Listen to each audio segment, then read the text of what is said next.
Deixa eu contar uma história para vocês antes de eu começar. Eu estava caminhando no saguão do Palácio dos Festivais, no Festival de Cannes do ano passado, e encontrei o diretor Sean Baker, que estava saindo de um compromisso, aguardando as pessoas que iam conduzi-lo a um outro compromisso.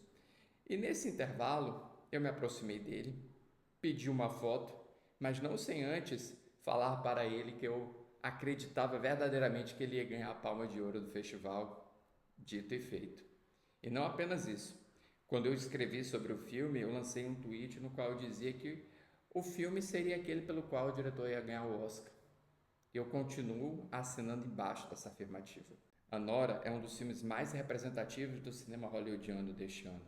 Um filme no qual o diretor mantém a sua mesma discussão de filmes anteriores, tratando das pessoas marginalizadas, de pessoas que estão à margem, esquecidas pela sociedade, como os profissionais do sexo, e trazendo-os para a discussão, trazendo-os para o holofote, mostrando as suas camadas, mostrando as suas ambições, mostrando a sua maneira de expressar, mostrando o seu dia a dia com uma autenticidade, com uma realidade e também com um toque de magia. O filme conta a história de Anora, ou Annie, como gosta de ser chamada, uma dançarina erótica em um clube de Nova York que, por ser fluente em russo, acaba tendo que atender o filho de um oligarca daquele país, um jovem de 21 anos chamado Ivan. A noite que eles passam juntos é incrível, a química bate de fato e ele acaba convidando-a para passar uma semana em Las Vegas com ele, como a sua acompanhante. E as coisas acontecem muito rápido, já que ele é muito levado pelo momento, e eles acabam casando-se em uma cerimônia secreta. E o que parecia ser um conto de fadas, tipo Cinderela ou Uma Linda Mulher, na verdade encontra o muro da realidade, quando os capangas dos pais de Ivan começam a persegui-lo pelos Estados Unidos e pela cidade onde ele está para forçá-lo a anular o casamento. E como eles não conseguem, os pais são obrigados a fazê-lo.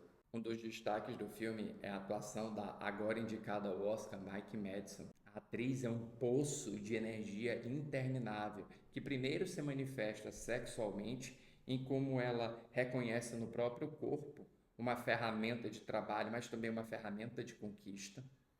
E depois essa energia transforma-se na constatação de que talvez ela tenha ganhado na loteria e que a sua vida vai mudar completamente.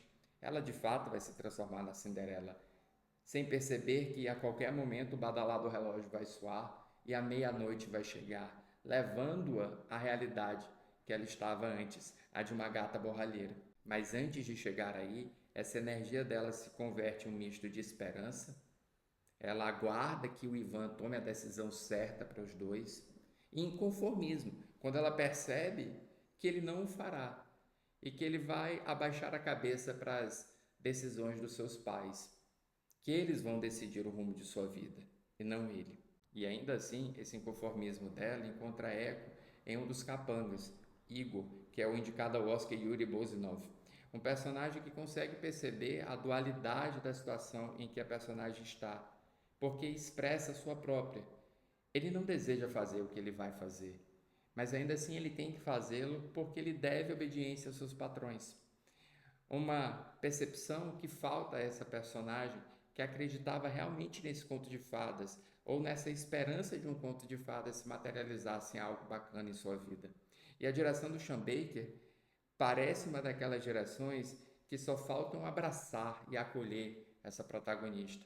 E eu tenho certeza que se o diretor pudesse, ele daria a melhor vida do mundo para os seus personagens, não apenas para Anne, mas também para os seus outros protagonistas que vivem situações tão difíceis quanto a dela e mesmo assim, dia após dia, continuam lutando para sobreviver da maneira que podem dentro do que é conhecido como o sonho norte-americano, que de sonho não tem nada. E o bacana é que a direção, enquanto foge da maioria dos clichês do gênero, consegue explorar uma montanha-russa de sentimentos em uma orgia, literalmente, de humor, ansiedade e também drama, fazendo com que nós sintamos muita coisa, desde uma gargalhada profunda até um sentimento de dor pelo que acontece e pelos destinos dos personagens. A longa sequência, e por vezes hilária, que é ambientada dentro da casa onde Ivan mora, é a oportunidade em que a direção demonstra que é consciente da irreverência e também da acidez das circunstâncias que está abordando. E mesmo dentro delas, ele consegue tomar decisões muito inteligentes, decisões que fazem com que os seus personagens não ajam da maneira com que nós esperássemos. Eles, na verdade, são avessos a conflito. Quanto menos conflito tiver, melhor. E eles lutam contra essa ideia de conflito, mas o conflito acaba acontecendo com consequências ambíguas, consequências agridoce até. E sabe aquele discurso que a direção está explorando o corpo da atriz Mike Madison, mostrando-a nua, mostrando-a em cenas de sexo, piriri pororó?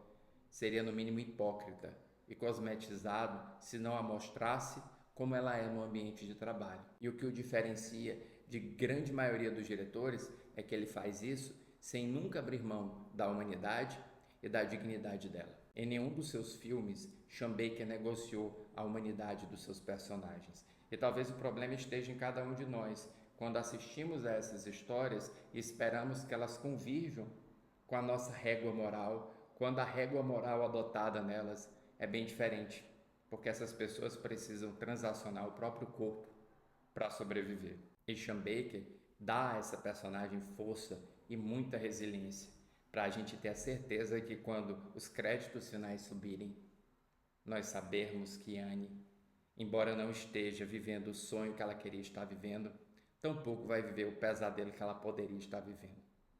Ela vai ser capaz de cuidar da própria pele, do jeito dela, da maneira dela. E para mim, foi um prazer estar na companhia dessa personagem incrível. Para Nora, eu dou 5 estrelas em 5. E por falar a Nora, antes que você faça a piadinha de quem, inscreva-se no Cinema com Crítica para mais críticas dos lançamentos no cinema e comenta abaixo o que você achou do filme.